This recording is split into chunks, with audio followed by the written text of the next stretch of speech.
No Brasil, existe uma casa de palha que é totalmente à prova de fogo. Resiste a 2 horas de chama direta, sem deixar nem 5 graus de calor atravessarem as paredes. E não custa praticamente nada para aquecer. Uma casa que você constrói com palha que os agricultores queimam todo ano, que você esquenta por quase R$0, que sobrevive a fogo melhor que prédios convencionais. Mas aqui está o absurdo.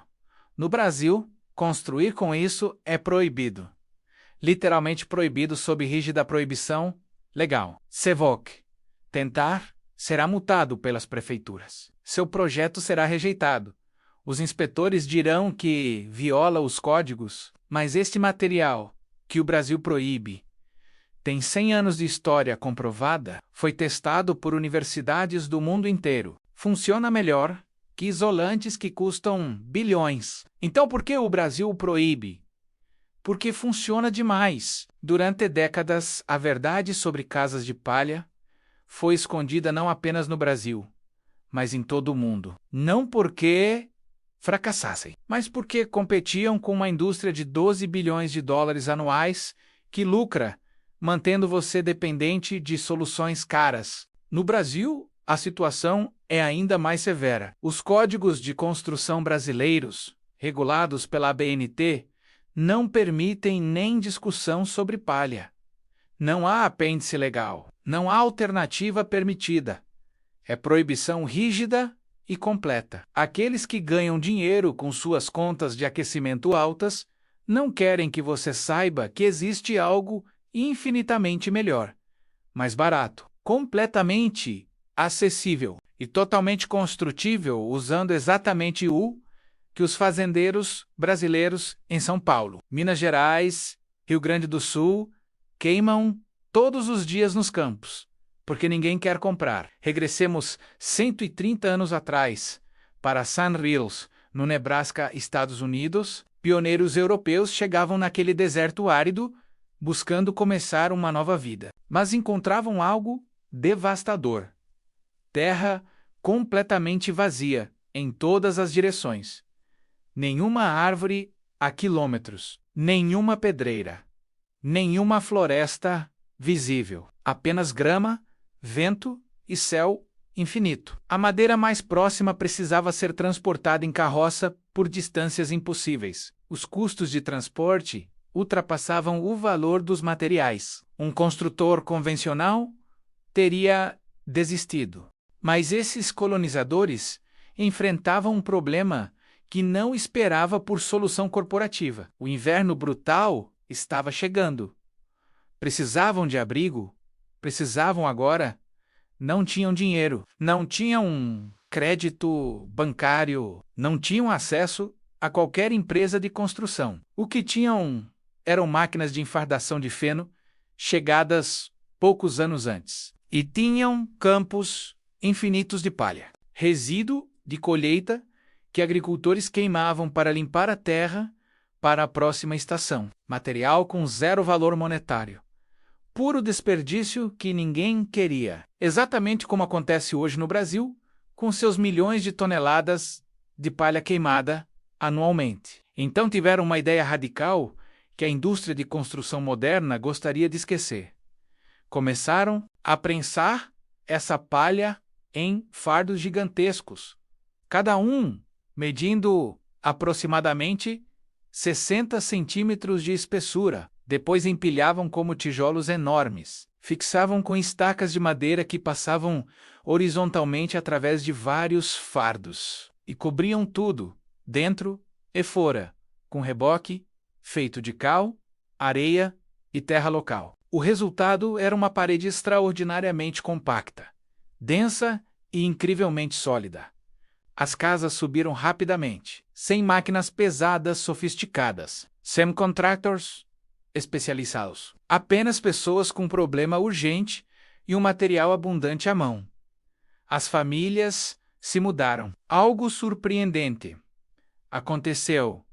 As casas não desabaram. Não apodreceram nos invernos úmidos. Não pegaram fogo, apesar de serem feitas inteiramente de palha. Continuaram de pé, geração após geração, década após década, século após século, até hoje. Se você entrasse numa daquelas casas, hoje, 100 anos depois, encontraria silêncio profundo. As paredes absorvem som como uma floresta absorve passos. Os vãos das janelas são profundos, com quase meio metro, porque o vidro fica no meio de uma parede com massa real. Se tocasse o reboque, estaria tocando algo que mantém temperatura estável desde antes dos seus avós nascerem, até 1945. Aproximadamente 70 estruturas diferentes, feitas assim, estavam espalhadas pela região. Casas, escolas, uma igreja presbiteriana. Ninguém publicava artigos científicos. O conhecimento se propagava de propriedade em propriedade de forma orgânica. Um colonizador via a casa do vizinho resistindo a um inverno inteiro e pensava: por que não construo assim? Assim, o conhecimento se movia através de observação pura e experiência compartilhada entre vizinhos que queriam sobreviver. A Igreja de Peregrinos Holiness, em Arthur, Nebraska, foi construída em 1928, usando essa metodologia. Paredes de fardos de palha de centeio comprimida, 60 centímetros de espessura cada uma, rebocadas dentro e fora, com cal e terra. A estrutura ainda existe, com 97 anos.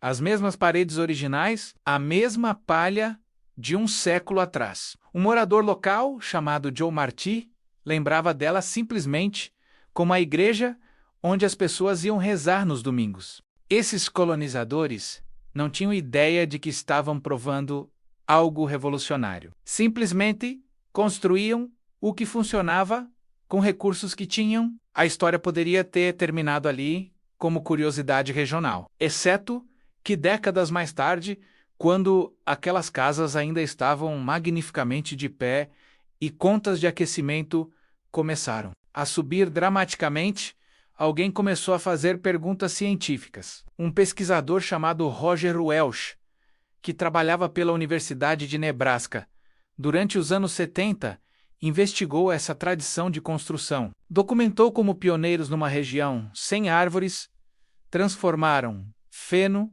prensado em arquitetura permanente que durou mais de um século. Welch enquadrou não como experimento, mas como adaptação pura, criatividade nascida de necessidade absoluta. A ideia de misturar fibra vegetal em paredes não era nova.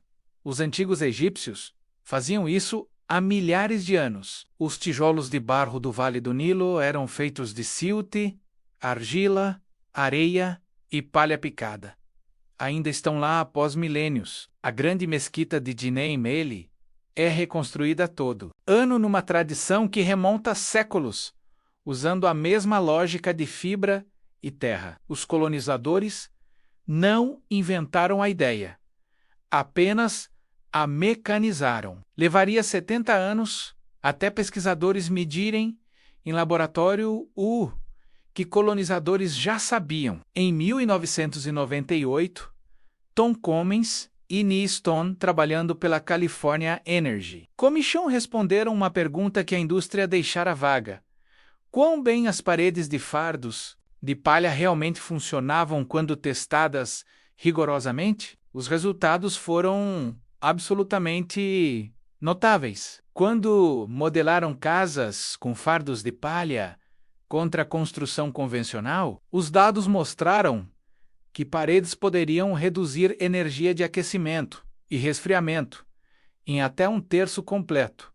Impressionantemente, não melhoria marginal. Um terço inteiro da energia que uma casa convencional gastaria era completamente eliminado por paredes feitas de desperdício agrícola compactado. A Canadian Mortgage and Housing Corporation fez validação de campo durante anos 2000. Avaliaram casas reais com fardos de palha, não espécimes de laboratório, mas casas onde famílias reais moravam passando invernos canadenses brutais. Os resultados persistiram quando saíram do laboratório. Aquelas casas usavam mais de 20% menos energia para aquecimento do que convencionais. 9 de 11 casas mostraram economia significativa.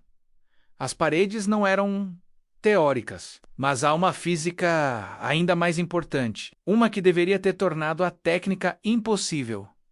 Palha solta queima. Todo mundo sabe, uma vela e palha solta e você tem chamas em segundos. A suposição em cada código de segurança incêndio, cada questionário de seguro, cada hesitação de inspetor é que parede de palha é parede esperando para queimar. Em 2009, pesquisadores do Centro Nacional de Pesquisa do Egito testaram isto.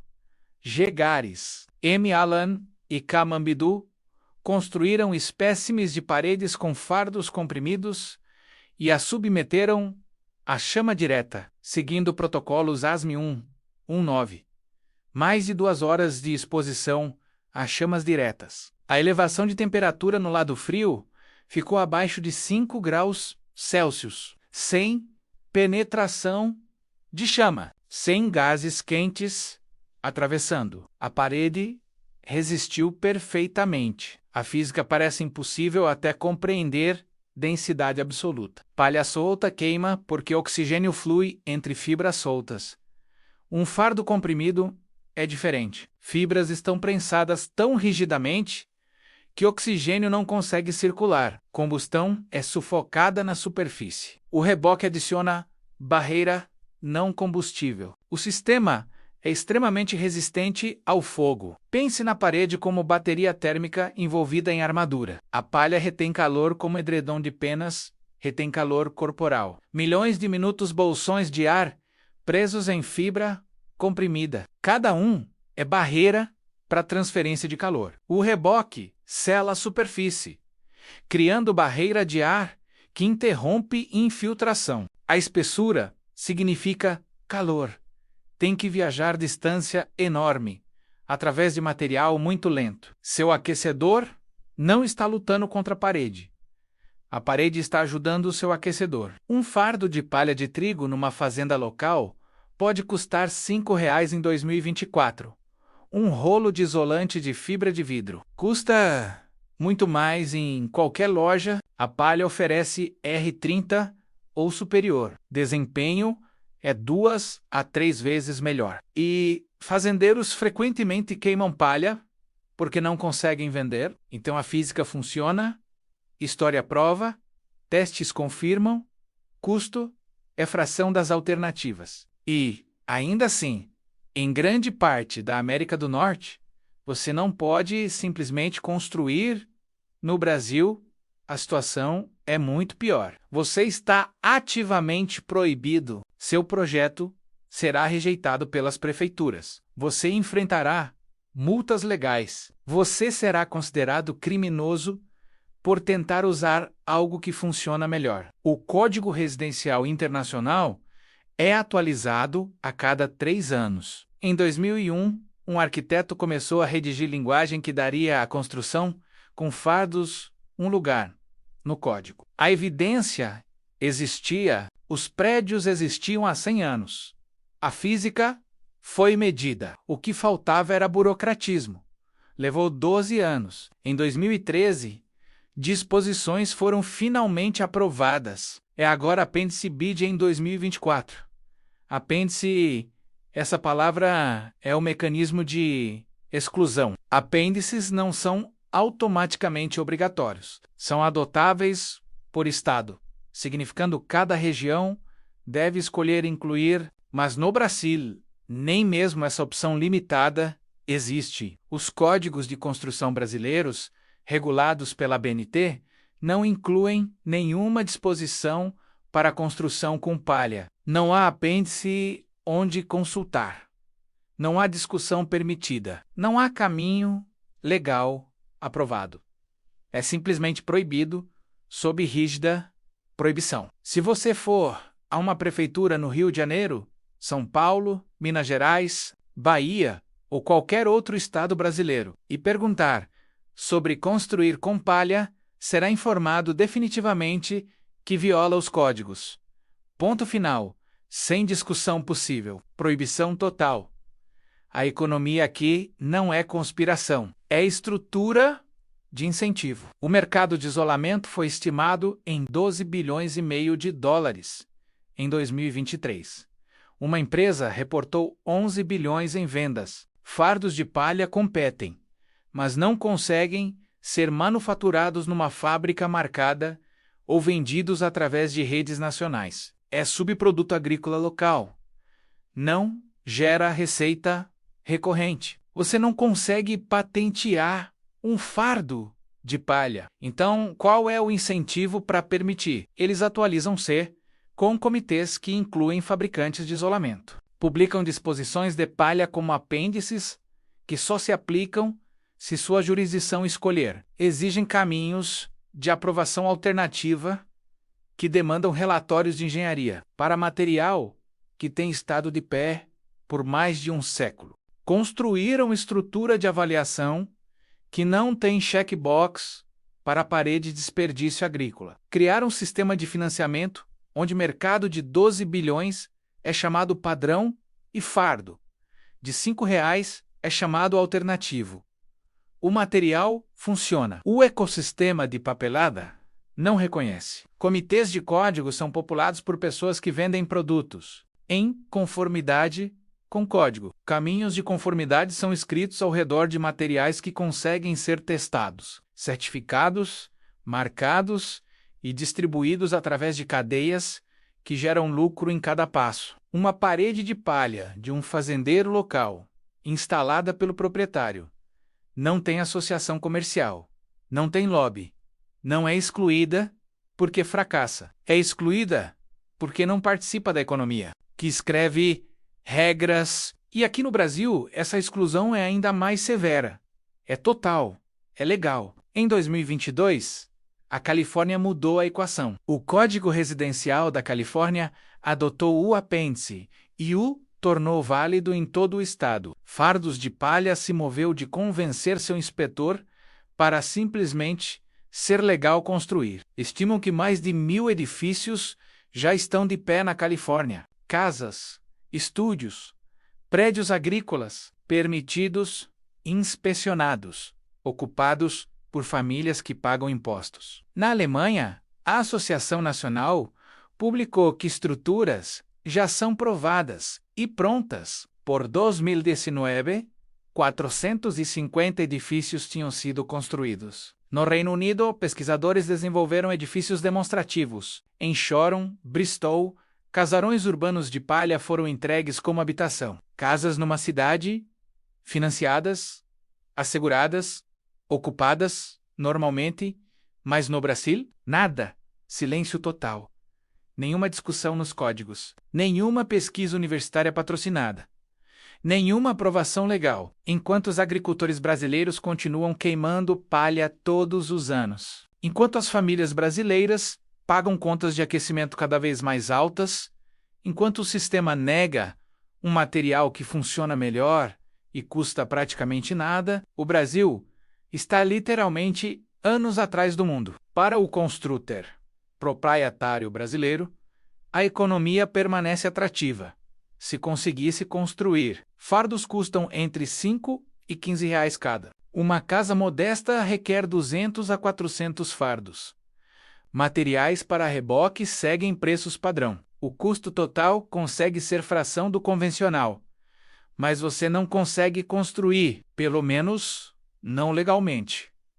A técnica não precisa ser inventada. No Brasil, precisa ser permitida, literalmente permitida por lei. Uma parede que você cultiva numa estação. Um material que você não consegue patentear. Isolamento, que pede nenhuma fábrica, nenhuma rede de distribuição, nenhum contrato perpétuo. Resistência de fogo, que excede suposições de oficiais que nunca leram relatórios de teste. E no Brasil, ainda é tratado como ilegal, como algo que você será multado por tentar, como algo que as prefeituras rejeitarão, como algo que os inspetores dirão que viola os códigos. Enquanto agricultores queimam as mesmas palhas ano após ano, enquanto você continua pagando contas altas, enquanto o sistema protege sua própria economia em vez de proteger suas finanças familiares. A física não mudou desde 1896. Os fardos não mudaram, apenas as leis foram escritas para excluir. E aqui no Brasil, as leis foram escritas para excluir totalmente, sem nem mesmo oferecer a possibilidade de discussão. Cada compartilhamento desta informação constrói pressão para mudança. Cada conversa move a possibilidade de que, um dia, o Brasil reconheça o que o resto do mundo já sabe. Cada visualizador brasileiro que pergunta ao seu departamento de construção sobre disposições de fardos de palha cria pressão que comitês brasileiros não conseguem ignorar para sempre. O arquivo está aberto. E no Brasil, a pergunta é quando? Não se essa proibição absurda será finalmente removida. O que você faz com essa informação agora é com você.